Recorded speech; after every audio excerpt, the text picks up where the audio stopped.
What starts here changes the world. I have a few suggestions that may help you on your way to a better world. And while these lessons were learned during my time in the military, I can assure you that it matters not whether you ever served a day in uniform. It matters not your gender, your ethnic or religious background, your orientation, or your social status. Our struggles in this world are similar, and the lessons to overcome those struggles and to move forward, changing ourselves and changing the world around us, will apply equally to all.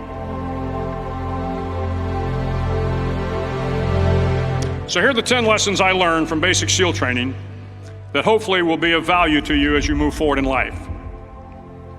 Every morning in SEAL training, my instructors, who at the time were all Vietnam veterans, would show up in my barracks room, and the first thing they'd do was inspect my bed. If you did it right, the corners would be square, the covers would be pulled tight, the pillow centered just under the headboard, and the extra blanket folded neatly at the foot of the rack. It was a simple task, mundane at best, but every morning we were required to make our bed to perfection. It seemed a little ridiculous at the time, particularly in light of the fact that we were aspiring to be real warriors, tough, battle-hardened SEALs. But the wisdom of this simple act has been proven to me many times over. If you make your bed every morning, you will have accomplished the first task of the day. It will give you a small sense of pride, and it will encourage you to do another task, and another, and another. And by the end of the day, that one task completed will have turned into many tasks completed. Making your bed will also reinforce the fact that the little things in life matter. If you can't do the little things right, you'll never be able to do the big things right. And if by chance you have a miserable day, you will come home to a bed that is made, that you made. And a made bed gives you encouragement that tomorrow will be better. So if you want to change the world, start off by making your bed.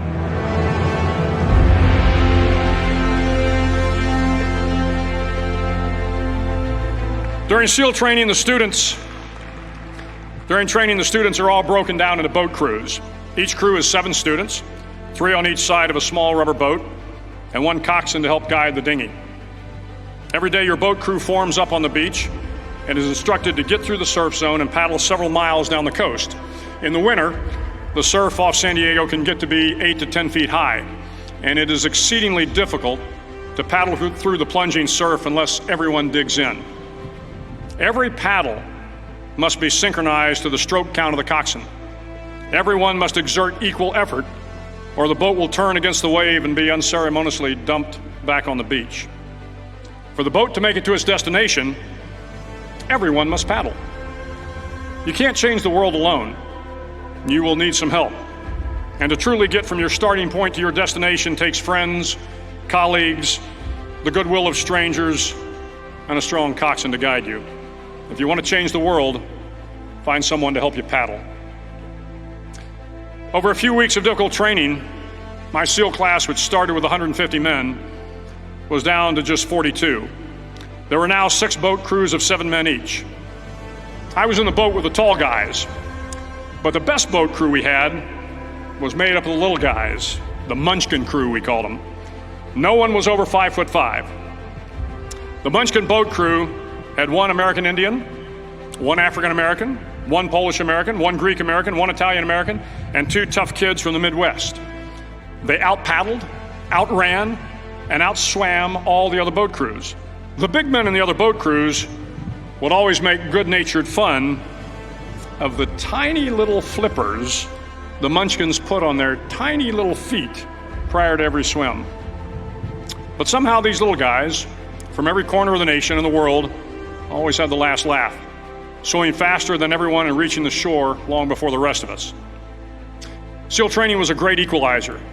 Nothing mattered but your will to succeed, not your color, not your ethnic background, not your education, not your social status. If you want to change the world, measure a person by the size of their heart, not by the size of their flippers. Several times a week, the instructors would line up the class and do a uniform inspection. It was exceptionally thorough. Your hat had to be perfectly starched, your uniform immaculately pressed, your belt buckle shiny and void of any smudges.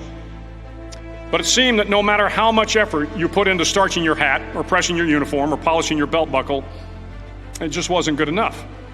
The instructors would find something wrong. For failing the uniform inspection, the student had to run, fully clothed, into the surf zone. Then wet from head to toe, roll around on the beach until every part of your body was covered with sand. The effect was known as a sugar cookie. You stayed in the uniform the rest of the day, cold, wet, and sandy. There were many a student who just couldn't accept the fact that all their efforts were in vain, that no matter how hard they tried to get the uniform right, it went unappreciated. Those students didn't make it through training. Those students didn't understand the purpose of the drill. You were never going to succeed. You were never going to have a perfect uniform. The instructors weren't going to allow it. Sometimes, no matter how well you prepare or how well you perform, you still end up as a sugar cookie. It's just the way life is sometimes. If you want to change the world, get over being a sugar cookie and keep moving forward. Every day during training, you were challenged with multiple physical events: long runs, long swims, obstacle courses, hours of calisthenics, something designed to test your mettle. Every event had standards, times you had to meet. If you failed to meet those times, those standards, your name was posted on a list, and at the end of the day, those on the list were invited to a circus. A circus was 2 hours of additional calisthenics, designed to wear you down, to break your spirit, to force you to quit. No one wanted a circus. A circus meant that for that day, you didn't measure up. A circus meant more fatigue, and more fatigue meant that the following day would be more difficult and more circuses were likely. But at some time during SEAL training, everyone made the circus list. But an interesting thing happened to those who were constantly on the list. Over time, those students who did 2 hours of extra calisthenics got stronger and stronger. The pain of the circuses built inner strength and physical resiliency. Life is filled with circuses. You will fail. You will likely fail often. It will be painful. It will be discouraging. At times, it will test you to your very core. But if you want to change the world, don't be afraid of the circuses. At least twice a week, the trainees were required to run the obstacle course. The obstacle course contained 25 obstacles, including a 10-foot wall, a 30-foot cargo net, a barbed wire crawl, to name a few. But the most challenging obstacle was the slide for life. It had a 3-level, 30-foot tower at one end and a 1-level tower at the other. In between was a 200-foot-long rope. You had to climb the 3-tiered tower, and once at the top, you grabbed the rope, swung underneath the rope, and pulled yourself hand over hand until you got to the other end. The record for the obstacle course had stood for years when my class began in 1977. The record seemed unbeatable until one day a student decided to go down the slide for life head first. Instead of swinging his body underneath the rope and inching his way down, he bravely mounted the top of the rope and thrust himself forward. It was a dangerous move, seemingly foolish and fraught with risk. Failure could mean injury and being dropped from the course. Without hesitation, the student slid down the rope perilously fast. Instead of several minutes, it only took him half that time. And by the end of the course, he had broken the record. If you want to change the world, sometimes you have to slide down the obstacles head first. During the land warfare phase of training, the students are flown out to San Clemente Island, which lies off the coast of San Diego. The waters off San Clemente are a breeding ground for the great white sharks. To pass SEAL training, there are a series of long swims that must be completed. One is the night swim. Before the swim, the instructors joyfully brief the students on all the species of sharks that inhabit the waters off San Clemente. They assure you, however, that no student has ever been eaten by a shark, at least not that they can remember. But you are also taught that if a shark begins to circle your position, stand your ground. Do not swim away. Do not act afraid. And if the shark, hungry for a midnight snack, darts towards you, then summons up all your strength and punch him in the snout, and he will turn and swim away. There are a lot of sharks in the world. If you hope to complete the swim, you will have to deal with them. So if you want to change the world, don't back down from the sharks. As Navy SEALs, one of our jobs is to conduct underwater attacks against enemy shipping. We practice this technique extensively during training. The ship attack mission is where a pair of SEAL divers is dropped off outside an enemy harbor and then swims well over 2 miles underwater, using nothing but a depth gauge and a compass to get to the target. During the entire swim, even well below the surface, there is some light that comes through. It is comforting to know that there is open water above you. But as you approach the ship, which is tied to a pier, the light begins to fade. The steel structure of the ship blocks the moonlight. It blocks the surrounding street lamps. It blocks all ambient light. To be successful in your mission, you have to swim under the ship and find the keel, the center line, and the deepest part of the ship. This is your objective. But the keel is also the darkest part of the ship, where you cannot see your hand in front of your face, where the noise from the ship's machinery is deafening, and where it gets to be easily disoriented, and you can fail. Every SEAL knows that under the keel, at that darkest moment of the mission, is a time when you need to be calm, when you must be calm, when you must be composed, when all your tactical skills, your physical power, and your inner strength must be brought to bear. If you want to change the world, you must be your very best in the darkest moments. The 9th week of training is referred to as Hell Week. It is 6 days of no sleep, constant physical and mental harassment, and one special day at the Mud Flats. The Mud Flats are an area between San Diego and Tijuana where the water runs off and creates the Tijuana Sloughs, a swampy patch of terrain where the mud will engulf you.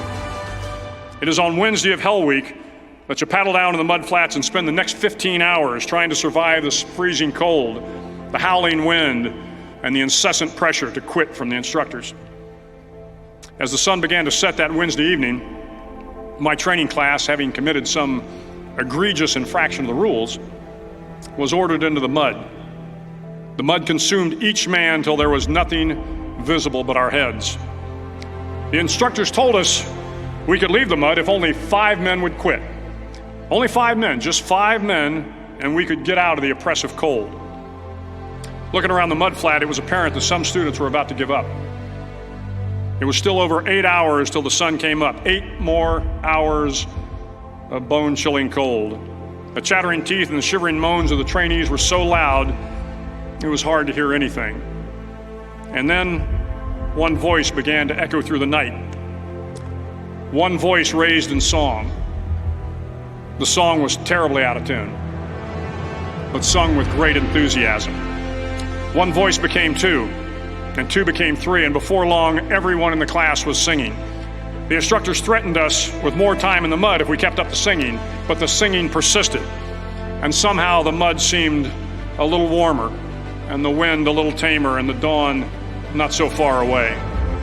If I have learned anything in my time traveling the world, it is the power of hope, the power of one person, a Washington, a Lincoln, King, Mandela, and even a young girl from Pakistan, Malala. One person can change the world by giving people hope. So if you want to change the world, start singing when you're up to your neck in mud.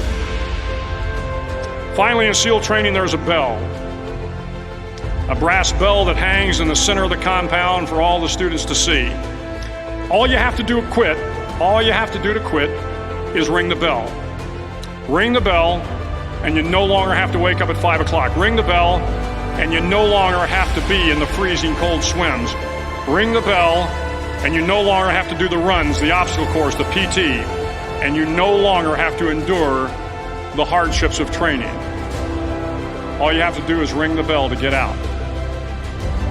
If you want to change the world, don't ever ring the bell. It will not be easy.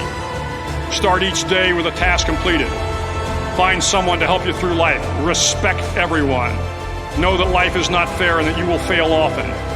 But if you take some risks, step up when the times are the toughest, face down the bullies, lift up the downtrodden, and never, ever give up.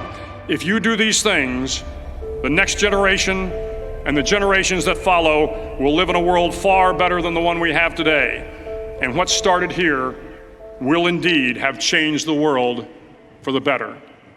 Thank you very much.